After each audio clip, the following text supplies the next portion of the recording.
Thank you. Yeah, and like she said, if you have any questions, please ask them throughout.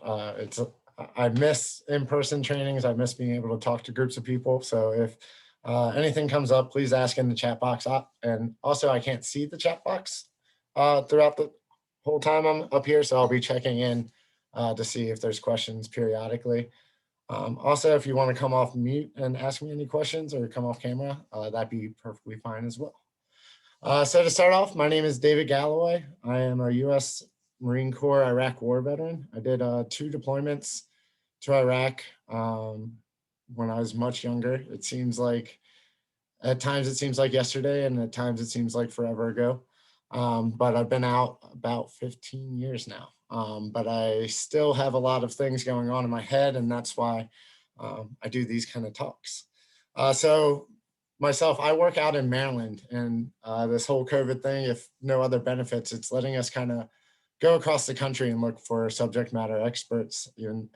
And surprisingly enough, somebody thought I was a subject matter expert in this. So out of my area, I go around doing these trainings for police officers and kind of how to talk to veterans when they're in that crisis moment.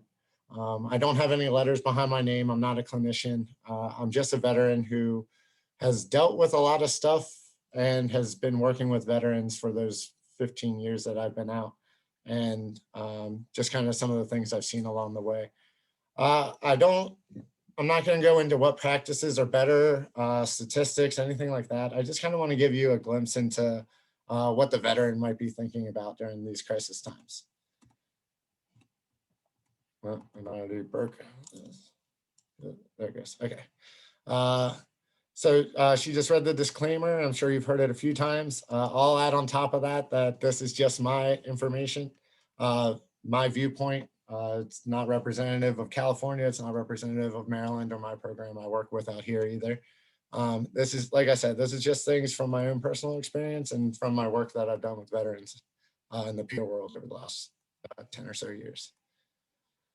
Learning objectives. By the end of this, I hope you'll be able to identify SMVF. It's kind of our first introduction into the military and acronyms. Just like if you work for health departments and there's acronyms for everything, the military is even worse. So when I say SMVF, this stands for Service Members, Veterans, and Their Families. It's really important not to ask, are you a veteran, but ask, have you served in the military? And we'll get into reasons for that later. Next, participants will learn the guiding ideals instilled into military personnel and how they can be both an advantage and a disadvantage for the veterans when it comes time to seeking care. Thirdly, participants will learn crisis intervention strategies for the SMVF population. Like I said, I'm not going to go into a lot of clinical details or this approach works better than this approach. More, I just want to give you some background into what the veterans that you're going to be coming into contact might be going through. And lastly, participants will learn resources for veterans and their families. I kept it overly broad in this just because you're out in California, but I know California has a program similar to mine. So reach out to your local veteran programs and see what's available so you know what's in your area when a veteran comes through your door. Lastly, like I said, this is just about my experiences.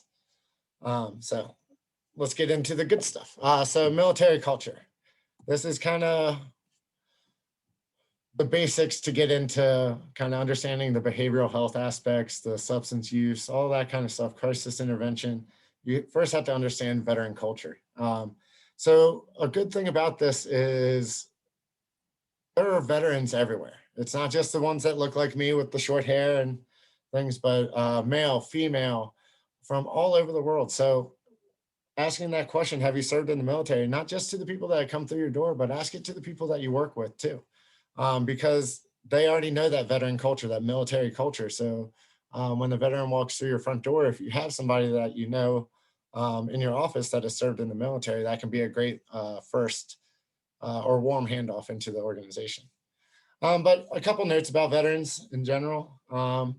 Veterans stick together and tend to help one another. A lot of what I'm going to say today, you'll hear me talking about peer work. And I know out in California, peers are doing incredible things. So especially for the veteran population, peers are kind of already given that that opportunity, that sense of trust, that loyalty that we have in one another, just because they wore the uniform like us. So they have that trust inherently kind of built into the uniform. And then these next two are kind of the big ones. Not all veterans have been involved in combat, and not all have gone overseas. That's why I talked about why it's important to ask, have you served in the military, and not, are you a veteran? When I used to go to a baseball game with my dad was a 16-year Army Ranger, so they're pretty good compared to Marines. But I was only a 4-year Marine, and when they asked the veterans to stand, my dad wouldn't stand. He wanted me to stand because I was a combat veteran and he was a peacetime veteran. So in his eyes, it wasn't the same thing. They were honoring the war veterans, so that's why he didn't want to stand. And that's how a lot of veterans feel. If they haven't been in combat, and especially after 20 years of being in the sandbox, there's a lot of people that have served overseas, but there's a lot of people that also serve stateside. And so they don't want to be recognized as a veteran because then people assume that that means they're in combat. The last points I want to make on this slide is that most veterans are very proud they served. When I talk about my time in the service, it was the best time of my life and the worst time of my life. So, if you can get me talking about some of those best experiences, some of the good things that happen, that will kind of build that trust up with the veteran coming through your office and help you to get to some of those bad things once that trust has been established. And then for some veterans, their commanding officer or small unit leader will always be someone they respect and turn to. So this can be really good and useful when you're talking about like National Guard and Reserve units, because when I deployed in an active duty base, I deployed with 300 of my brothers, and our families all lived around base and they all got to take care of each other. And when we came back, we all came back as a whole. But when you're talking about reserves or National Guard forces, they can live a couple hundred miles away from one another. So they don't have that battle buddy to kind of unwind with, to have a drink with, and kind of talk through the bad shit with. So for them, if they're having a crisis time, if you find out about those small unit leaders, their sergeants, their NCOs, their non-commissioned officers, they're the ones that might be able to talk to that veteran because they know what that veteran's been struggling with.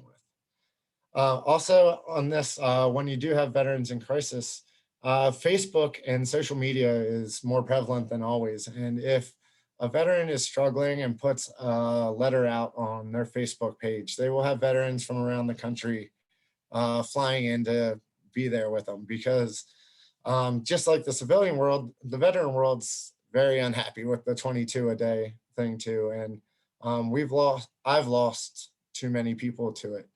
And when I did lose people, it was amazing when we got together at the funeral, how our unit kind of came back together. We still had our lieutenants, we still had our senior NCOs, our privates, the idiots, the ones like, you never knew what they were going to do. It all came back together, and it's unfortunate that it takes something like that to bring us all together. So if you find out about somebody that served with that veteran and has that relationship, then that can go a long way in pulling them out of a crisis zone. So myths versus realities. This is a big thing for veterans. Stigma associated with PTSD, associated with being a veteran. So some of the myths: most veterans who deployed have PTSD. The overwhelming number of veterans that deploy over the last 20 years of war will come back and not have PTSD.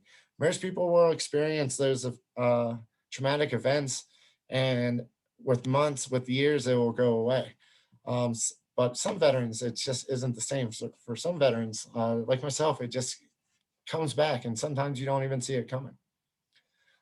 If the veteran is in crisis, it's likely due to PTSD. This is one of my least favorite things about having the label PTSD and actively going out and telling people I have PTSD. When I went to counseling after my divorce, they started talking about the war and things like that. And I was just like, I just want to talk about how my family's falling apart like 10 years after the war. I don't think it has to do with the war, but so I just want to make sure that when you come up to that veteran that's in crisis, yes, he might have PTSD, but don't just make that assumption, and don't assume that because he has PTSD, that's what's going on. Talk to that veteran, find out what's going on from the veteran. There's a lot of negative stigma associated with the term PTSD. And so a lot of veterans aren't able to kind of just come out and say that they have it. A lot of veterans don't know what it is. When I first started to get help and they told me about PTSD, I thought it was like Rambo in First Blood, where like he goes out in the woods and starts acing cops left and right because he thinks he's in Vietnam. And I was like, I don't do that. I don't think I'm over there, but I have dreams. I have nightmares. It affects my anger. It affects my attitude. It affects my ability to enjoy things in life, to find enjoyment in life. So, but for me, that PTSD, and we'll get into that in a little bit, but that PTSD, just it comes in so many shapes or forms, and veterans are scared to, or not scared, veterans or sometimes can feel ashamed to go and reach out for help for it when it seems like something they can handle themselves. If the veteran has PTSD, or the more deployments a veteran has had, the more they struggle. You would think, especially with 20 years at war now, where veterans are deploying 5, 6, 7 times to different war zones, that they'd be the ones struggling. But the vast prevalence of people who have PTSD only have that one tour under their belt, or something that happened during training.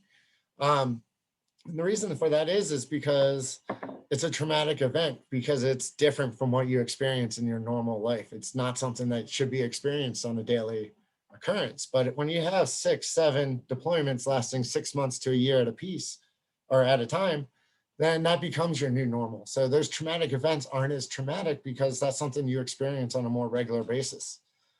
So your body becomes more accustomed to it and learns how to adapt to that kind of tragedy. And lastly, because I talk, a lot of what I say kind of puts a negative spin on veterans, and that's what I'm hoping to dispel with this. Not only is it, I'm just trying to put the stigma out there and a lot of the things associated with veterans and mental health out there so we understand, and not just why it seems this way, but why the veterans feel this way. And, these 75 to 80% of veterans will transition to civilian life very productively. But all we ever hear about really is that 5, 10% that doesn't transition at all or fails in that transition. So it's very easy when you see that veteran in crisis to assume he's one of those 5% that just couldn't make the transition. But it could be a number of other things, from losing their job to losing their wife to losing their families, anything like that. Most veterans do not need any type of special consideration. Most people think veterans with PTSD are more likely to be violent and more likely to be involved in the criminal justice system. But PTSD alone is just like any other mental health condition, where it doesn't inherently make you angry or more violent. It just, when you combine it with things like substance use, things along those lines, that's really when you get that alcoholic or the situations come up. And then another keynote, when we think about police officers and we talk about how most of them go into civilian life productively, 25% of all emergency first responders across the country are veterans. So it just shows that these ideals that I'm about to go over, they stay instilled in you. And that's why so many of us choose to go into emergency services, because these guiding ideals that were drilled into us at boot camp are still in us today. And so for some, that makes it easier to make the transition to civilian society, but for others, it can make it more difficult. So these are the 5 guiding ideals that I kind of go off of.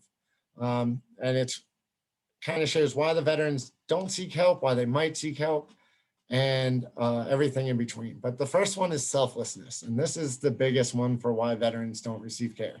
And it's the reason I used for years after getting out to not go seek treatment.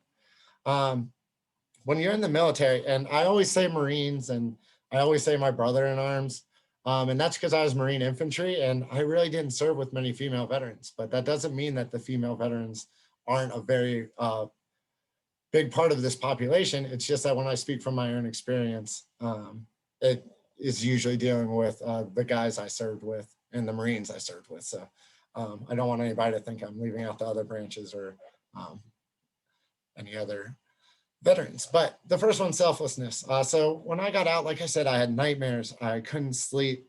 Um, but I was also a criminal justice major. So I didn't want to get help because then who's going to want to get a cop with PTSD again? So I thought that was a mistake. But when I had these nightmares, when I was trying to go back to school, when I was struggling, I just saw that as my struggle. That was my recompense for making it back from the war. I had friends who made it back from the war who lost limbs, lost their vision, lost their lives. And if the worst I had to deal with was nightmares, then I would suck it up because I got off easy. So for the longest time, I just tried to deal with it because I didn't want to take away resources from those other veterans. You know, if I was getting help, then that meant maybe a veteran wasn't getting the care because or had to wait another 30 days and needed the help more than I did.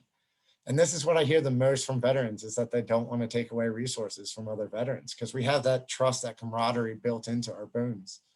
But the truth of the matter is the more veterans that come forward, the more veterans that talk about their issues, the more funding, the more programs can be built to help us. So the next one, loyalty. This is a huge one.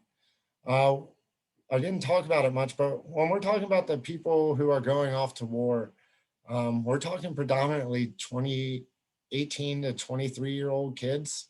When I deployed my first time, I turned 19 while I was there, and I was in charge of 3 Marines. And then my second tour, I turned 21 and I was in charge of 12 Marines. So while I'm in Iraq, they finally decide I'm mature enough to have a beer and make responsible decisions, but I'm also in charge of the lives of 12 Marines. And that was a big deal. You know, that was my only goal. It wasn't to make it back myself. It was to make sure that my guys, my Marines made it back. And for me, when they didn't, that meant I failed my mission. I wasn't a good Marine. So when I got out, I always try to say we got to get veterans connected to other veterans, keep them connected to somebody. But when I got out, I didn't want to be connected with veteran groups. I didn't want to be reminded of my time in service. I didn't want to talk about my time in service because to me, I'd failed the Marines under my command. I didn't bring them home, and that was my job. So, and that's a lot for a 19, 21-year-old kid to take on, especially when he gets out. When I got out of the service, and you know, I didn't have anybody left to talk to. I didn't have any of my brothers I served with. They were going back overseas, and so it's really just kind of left on me to figure out. Unfortunately, I went down the self-medicating route. Which doesn't usually help when you're a criminal justice major. But I'll get into that a little bit more and how that led me to where I am now. And then stoicism. So this is a great one. I was a Marine grunt, and they call us grunts because of our stoicism, because you can tell us whatever, do whatever, take this hill, dig this hole, do whatever, and we'll just grunt and do it. So the stoicism, the ability, the toughness and ability to endure hardship is what makes Marines Marines. You know, so, and when I came home, I grew up in a resort town. And when I came home, I was kind of put up on a pedestal as this Marine, badass, infantry veteran, kicking the bad guys' asses kind of person. So when I had nightmares and stuff, it was just taught to suck it up and deal with it. Because like I said, I came out easy, so I can deal with that. But even while you're in the military, this is taught to you. So during my 2 tours in Iraq, I was hit by 6 IEDs and knocked out twice. But I was still considered good luck because nobody else got hurt more than this shiny chip tooth I got. But when you look into my medical records, it doesn't say anything about me being knocked out and my face getting busted on my machine gun on the way down. It just says I got hit by a falling machine gun. Because if you admit to losing consciousness, it's kind of like NFL concussion protocols where you get pulled out of the field for 2 weeks. And while you're out of the field, that means one of my guys was taking my place in that turret. And that was something I just couldn't do. So that stoicism is just kind of taught to you. You know, when when it happened, I was told to take Motrin and drink water and move on with my day. So then when we come time to a civilian, when it comes time to get out, we're supposed to open up and complain about everything. We're asked the same questions 30 times by 30 different people. And they want us to be open, and we should be open. But this stoicism has been so drilled into us that we're just taught to ignore it and endure it because that's how life is. The fourth one, moral code. This is big, especially when we're talking, I say a lot about going to combat, and that's just because my tours were combat tours. But at any given time, the US military can be deployed to like 30 some countries around the world. It's not always for combat. It could be for training, for hurricane relief, humanitarian efforts, bringing drinking water and food to parts of Africa, anything like that. And you're kind of taught that you're doing this for a reason. When I was in the military, I had this moral code. I had a reason for being a proud Marine. I was doing what I felt pride in what I was doing. And then when you get back to civilian society, and if you were just in sub-Saharan Africa where you saw children who were dying of starvation and dying because they couldn't get any clean water, and then you come back and the person in front of you starts throwing a hissy fit about their macchiato not having enough foam, then you just see yourself as society not living up to that same moral code, or the government that you gave your life to isn't backing you up anymore and giving you the support they promised you. So it gives us another reason to want to withdraw from society. And lastly, the sense of excellence. Like I said, when I came back, my family, my friends kind of put me up on this pedestal as a badass Marine. So how was I supposed to tell them that I had nightmares, I couldn't sleep, why I kept hiding my hand in my pocket when it would start shaking with anxiety, or why I ducked, or when I heard a loud noise? I don't want their pity. And that's the biggest thing for veterans is when we do open ourselves up, it's not that we want your sorrow or your pity. We signed the line. We knew what we were getting into. We really just want somebody to listen and someone to understand. So I touched on this a little bit, but like I said, these are young guys coming back and having to deal with life and death situations. And when you're put in a life or death situation and you make that wrong decision, I turned left instead of right and it got my guys killed. For me, there's one event that always stood out. It was I cleared a road, and then my best friend and the youngest gunner in my command went down the same road 10 minutes later and they got hit. What didn't I see? What did I miss? Why didn't it hit me? Why did it hit them? All these questions that just kind of go and go in your head kind of make it more difficult. Because at that young age, we haven't really had to felt responsibility for anybody yet. It's always been us. When I was 18, I dropped out of college to join the Marines. I didn't have to tell anybody my decision. It's just, that's what I'm going to do. But once you are in the military, you have this responsibility, this loyalty ingrained into you for all those, not just under your command, but all those that wear the uniform beside you. Then when we talk about veterans getting out, the kind of challenges they might address. For me, the big one was the lack of regimented routines. Nobody was telling me where I had to be when I had to be there. And that's what a lot of veterans miss, but it also can be something good to help a veteran get back on their feet. We have a program out here in Maryland that's a homeless shelter program, but they treat it very much like military style, where you have morning chow from 07 to 0800, and then you have class instruction from 08 to 1000, and you live in barrack style rooms for the first 3 months, and then you move into shared apartments like NCO housing. And for some veterans, that's what they need. They need that regimented routine again, that order, command to their life. Others may feel like they let their comrades down. That's like what I talked about.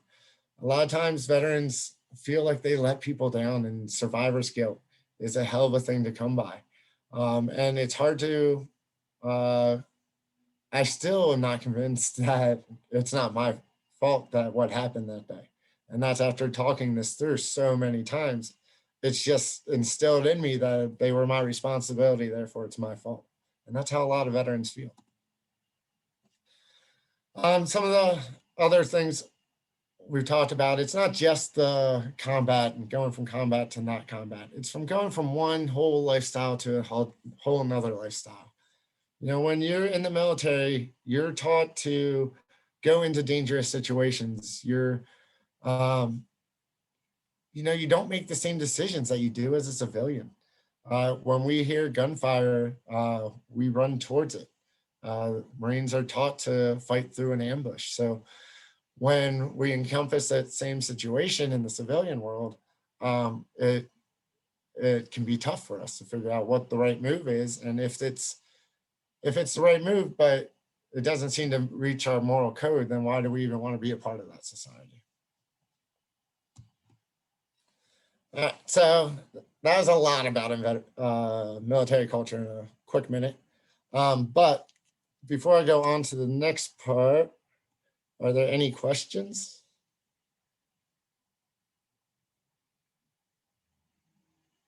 I don't see any in the waiting in the chat, David. Okay. Yeah, so, but if people want to post questions or unmute themselves, they're welcome to. Absolutely. And like I said, I know I go down rabbit holes with this thing and with my thoughts. It's good information. Thank you. Oh, no problem. But yeah, if you have questions, please feel free to interrupt me. But now that we talked a little bit about the military culture, now I'll talk a little bit more about how to engage them. So we talked about this. Have you ever served in the military? I know this is Maryland stuff, but look for the clues. I don't know if California has a veteran designation on your license or license plates, but look for the stickers, look for the hats, look for the boots. It isn't always going to work that way. Like I said, when I got out of the service and was going to college, I didn't wear any veteran anything. I didn't want to be, I didn't want anybody to ask me questions about the military. Because I wasn't proud of my service. I didn't bring my guys home like I was supposed to. So this goes into, I also, like I said, do this class for police officers. So this is just one of the things I like to talk about with them. But whenever you're dealing with a veteran in crisis, it's a really fine line between saying a veteran is more dangerous and saying a veteran has training. Veterans are not more dangerous just because they have mental health disorder. It's just that a veteran has training, and that can be a disadvantage when you're trying to help them. So when I'm talking to police officers about this, I try to get them to treat the veterans that they come in contact with like they would another police officer. When you hear about a police officer with a mental health disorder, you don't really think as negatively about it or that they'll have that same negative reaction. But when you're dealing with a veteran, keep in mind that they do have that training. And I could do a whole nother class on mean safety and everything, but keep in mind that we veterans do like our weapons, and we do have our weapons. So that is an important conversation you need to have with veterans that are going through crisis. So these are some of the attributions that kind of get attributed to us for being hostile, but it's really just something that has been trained into us. So when you think about avoiding vulnerability so that trauma doesn't occur again. So complacency equals death. Complacency is a huge thing in the military. If you're not paying attention, if you stop looking for that roadside bomb, did you miss something? And that's what haunted me for years is, was I complacent? Did I miss a wire, miss a bag, something I should have seen? And so our minds just kind of work overtime. And for a lot of veterans, going to large crowded places, for me, it was driving. I couldn't drive places, and I couldn't, when I was driving, I couldn't stop looking at the bags of trash. One of the bombers that blew up near me was a suicide bomber that drove up behind my vehicle and blew himself up. But I also saw that he got close enough to possibly do us damage. So that stuck with me as a big kind of learning point in my brain. And when I got out, my reaction was to keep driving faster than everybody. I didn't like people driving up behind me, which led to a lot of tickets. But it's just how our brain is wired. And the key is just getting it to rewire a different way. For me, I couldn't not concentrate on the other stuff going on around me while I was driving. So a Vietnam veteran told me to start listening to books on tape. And it was the biggest thing in the world to me. It made the biggest difference. Even to this day, when something bad happens, I listen to a book on tape because it just helps take my mind off. So I'm not going to go into this too much, but just realize that the things that may come off as hostile or non-compliant could also just be our self-defense mechanisms working. When that veteran doesn't want to have their back to the door, when the veteran crosses their arms or uncrosses their arms or uses their hand movements, it doesn't necessarily mean that's a threatening motion. It's just how they've been kind of taught to deal with things. So some of you might be familiar with this. This is Dr. Joyner's suicide theory. And I'm not a clinician, so I won't get into the technical aspects of it. But as a veteran, I think this is perfect. I just kind of see as think of your normal civilian life or your normal veteran, right? In the process of a day, you have to deal with your job, your family, your kids, taking out the trash, doing the dishes, doing homework, doing everything, paying bills, all the normal daily stressors that you always have to deal with and kind of still try to maintain a balance. But then veterans still also have these three balls that they're juggling in the air.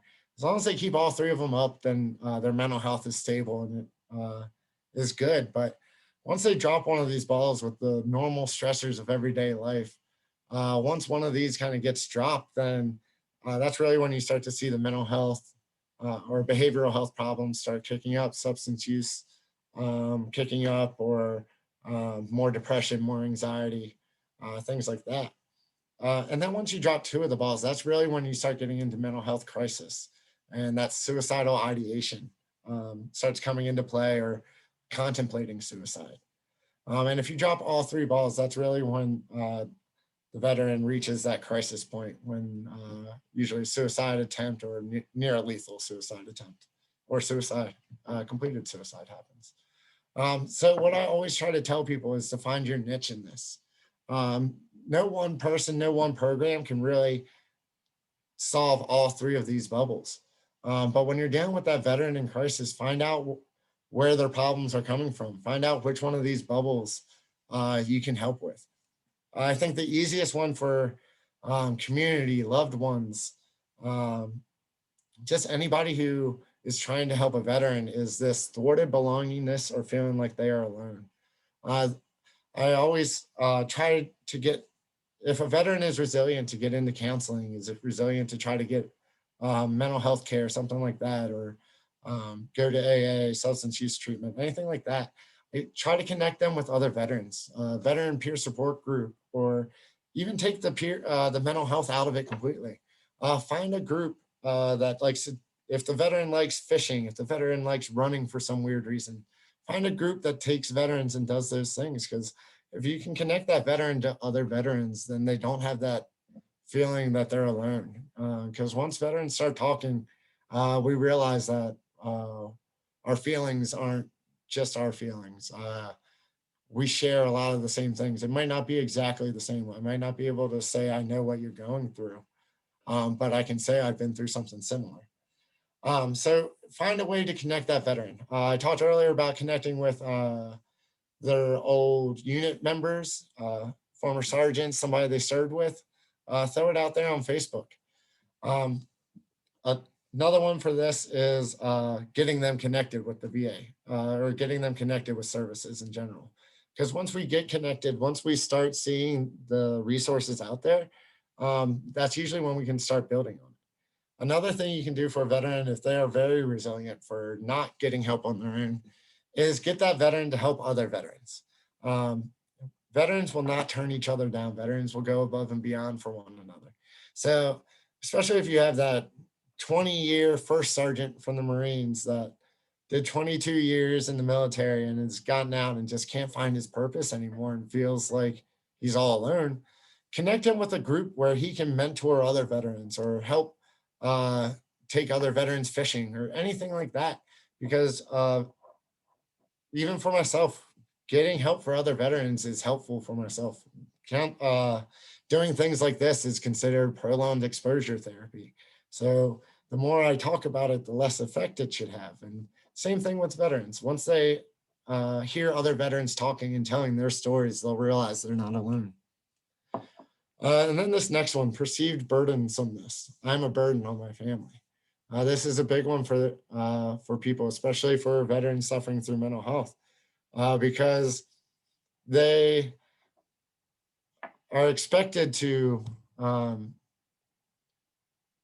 before I go to a war, or before I deploy, not even to a war, before I deploy, I was paying the bills, I was mowing the grass, I was doing my job, I was picking up Billy from karate practice.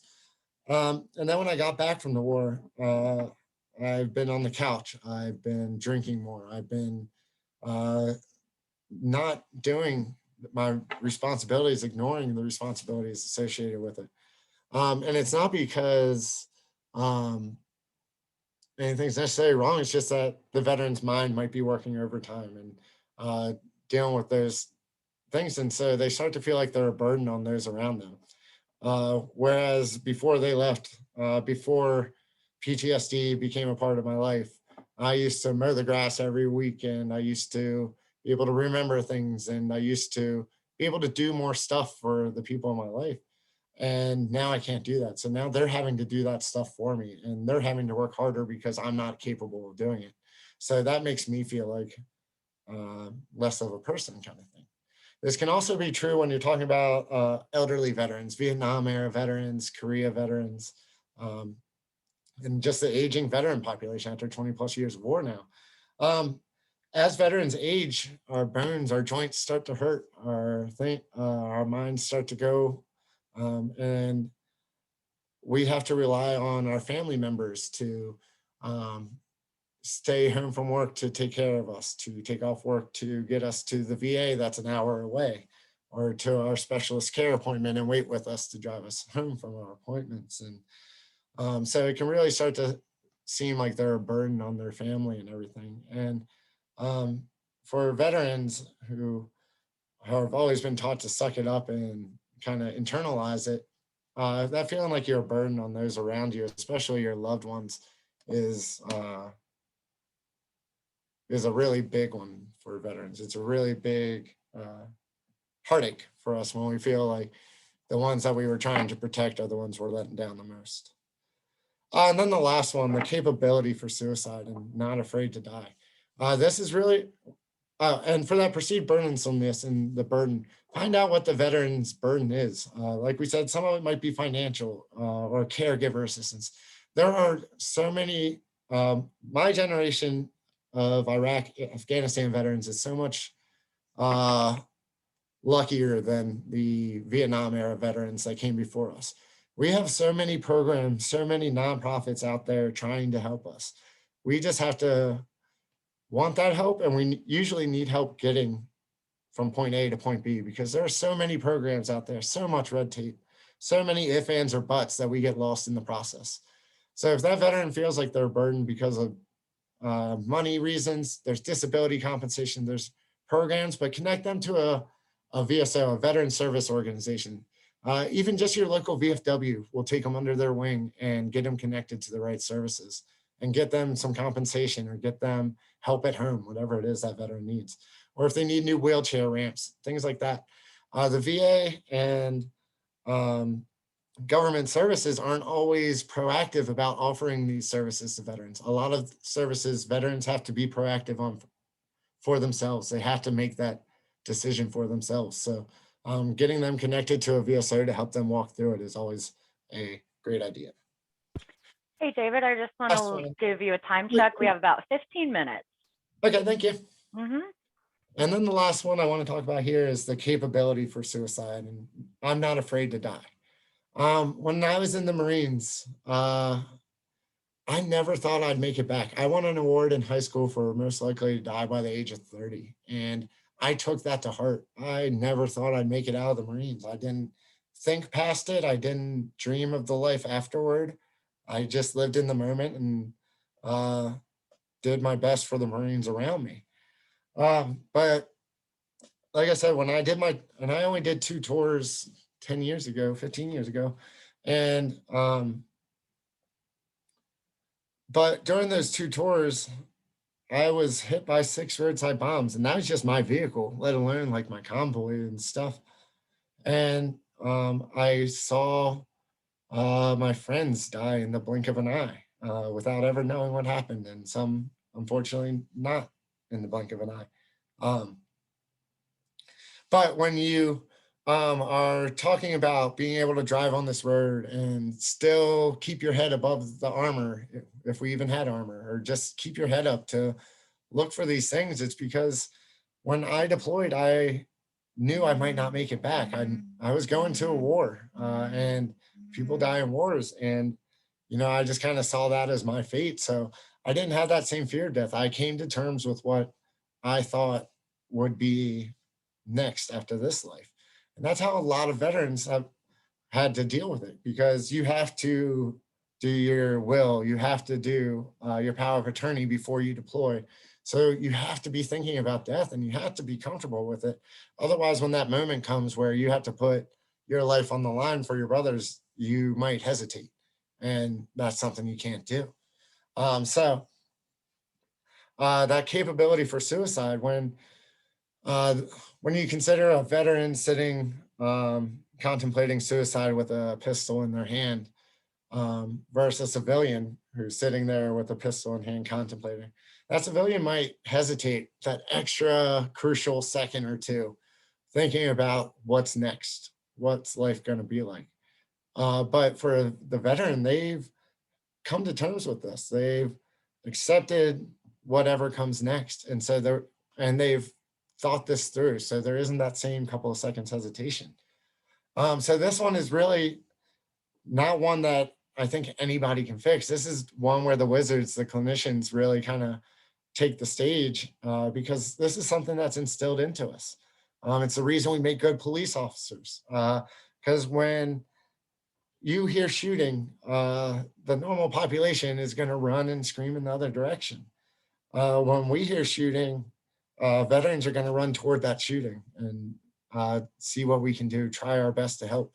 I know for me, I still dream of having that hero moment or the zombie apocalypse or something where all of this makes sense, and having the PTSD, having never putting my back to the door, all this anxiety is going to come for a reason, and that it all will make sense. But for veterans, when they don't have that same fear of death that the civilians do, it can be really hard to work on that. And it's hard for people to understand that too, because when clinicians will ask the question like, have you contemplated suicide? Have you thought about it? And you have to be able to ask that question and not be scared of the answer, because unfortunately, with 22 veterans dying a day by suicide, there aren't many of us that haven't thought about it, not necessarily for ourselves, but we've had to put ourselves in the shoes of our buddies and things that have. So we've kind of wondered what made them cross that line. How come I can't cross that line? So if you notice this, I'm not afraid to die thing, that's really when we have to get them connected to mental health or peer resources, something along those lines, and get them connected. So I say this not to, once all the balls, you can pick all the balls back up again. The thing is that once you see one going, if you can just do something to get one of those balls back in the air, then that suicidal attempt is gone. They might still have the suicidal ideation, but then that suicidal attempt or self-harm is gone. And this is one of the ones that bothers me. As I watch my 2 young children develop, I worry about what media coverage of combat veterans and PTSD will affect them as they grow up, what their friends may assume about their father. In previous eras, perhaps he would have been lauded as a hero, but today's headlines seem just as likely to characterize him as a ticking time bomb. So I go around and I talk about this openly around where I live, people that might know my kids, that kind of thing, and talk openly about having PTSD and being a veteran and things.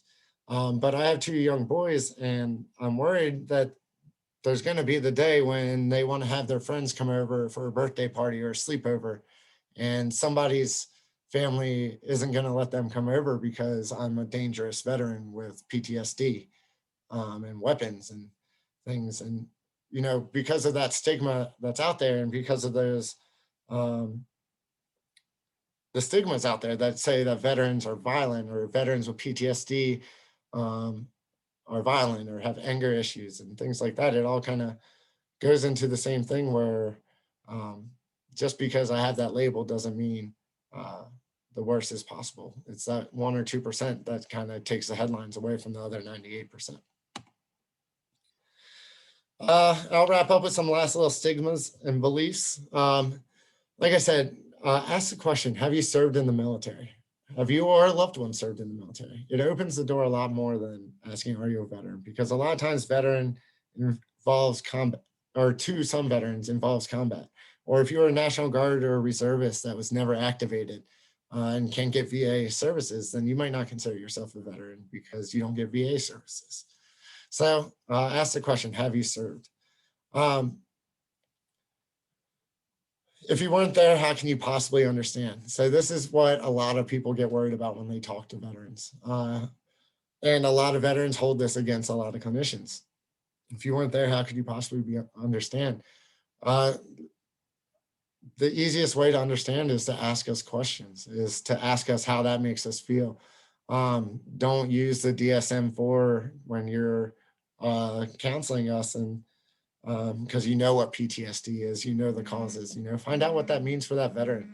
PTSD, especially with veterans, is a term I feel like is overly used sometimes, and could be used for a number of different things. So ask that veteran, ask them to help you understand. The hardest thing for me when I started doing this work was not saying, I know what you've been through. Because I felt like as a Marine infantry veteran, I'd seen some shit and been through some shit. But I came back to a family and friends that were there for me. I came back to a supportive family. I went back to college and had the money saved aside to do that. Other people weren't as lucky when they got out and weren't as fortunate and didn't have the support systems I had when I got out. So I can't know what they were going through. The hardest thing I can think, even from peer to peer, is just understanding that not all veterans are the same. Not all veterans with PTSD are the same. Not all of it equates to the same thing. And lastly, some people think I'm stupid for going in the military in the first place. We always get those people who unfortunately hold their biases against the military for whatever reasons and hold it over us. And especially when we talk about Vietnam era veterans and getting spit on at the airports and everything on their way back. So some people just think we were stupid for going in the military. So whatever happened to us after that, that's our problem. That's for us to deal with. And if we can't make those transitions, then so be it, then we don't deserve to be a part of that population. And I'm not saying that that's how a lot of people feel, but this is how veterans perceive it sometimes. And so when veterans perceive it that way, it makes it easier for us to draw back and not want to take part in civilian society because they don't have the same values we do. Some real quick questions, and I'm going to end with this probably, but the best questions I can say that you can ask a veteran in crisis or somebody you're coming into contact with is, what branch of service were you? Because that says a lot too. And all branches have extreme pride in their service, in their branch of the military. Like I said, my dad was an Army Ranger. I was a Marine veteran, and we still butt heads about what's the better branch and who's better. And it sounds horrible the way we talk about each other's branches sometimes, but that's how veterans are. We are derogatory sometimes, but it comes from a caring place. I may say the Navy sucks, but I love them. They drive me everywhere I need to go. Ask them what branch they were in. If they say they're a Marine, then that's a great end, because all you have to say is, once a Marine, always a Marine. You're a Marine for life. It is the only branch where you don't drop your title when you leave. The next thing is asking what rank they were. If you don't know the rank systems, look it up afterward or ask them what gunnery sergeant meant. What did that mean to them? What were they in charge of?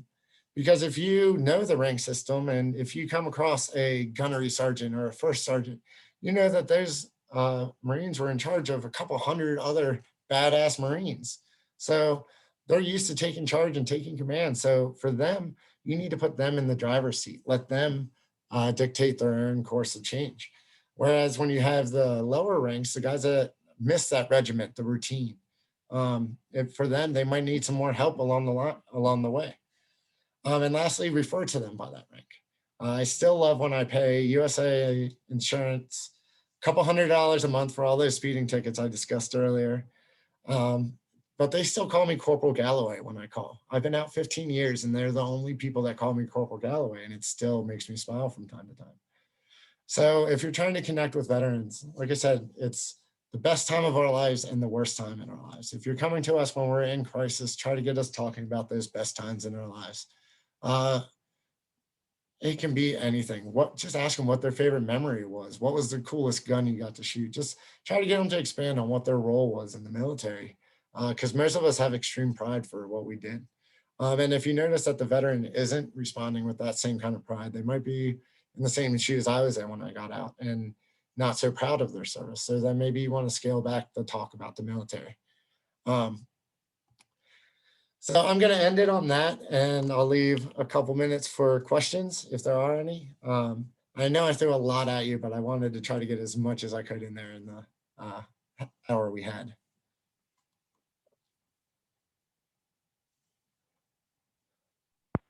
But other than that, thank you all for coming today. And I want to thank you for taking an interest in the veteran culture. Like I said, we are everywhere out there. So help identify us and help connect us to those resources. And doing things like this is a great first step toward helping to understand us a little better. Great. And David, I don't know if you can see the chat, but Kathleen Thomas have said earlier that this is great. Thank you. Tamara Hall said the presentation was really great. Thank you for being so open and sharing your experiences. LCBH also said it was very informative. Great. So yes, Christine also said thank you for your presentation and for your service. You're welcome. And I will leave this here. So if anybody wants to contact me or has any questions about anything, I don't know California the best, but I have been doing this for a while, so I'm sure I can help connect you to any resources you'd like to. Great, thank you. And for those of us who joined us, there is a link in the chat to share your feedback on this session and the conference. So please be sure to provide us with that information. And David, thank you so much. It was great information. You're welcome. And thank you all again. I appreciate it.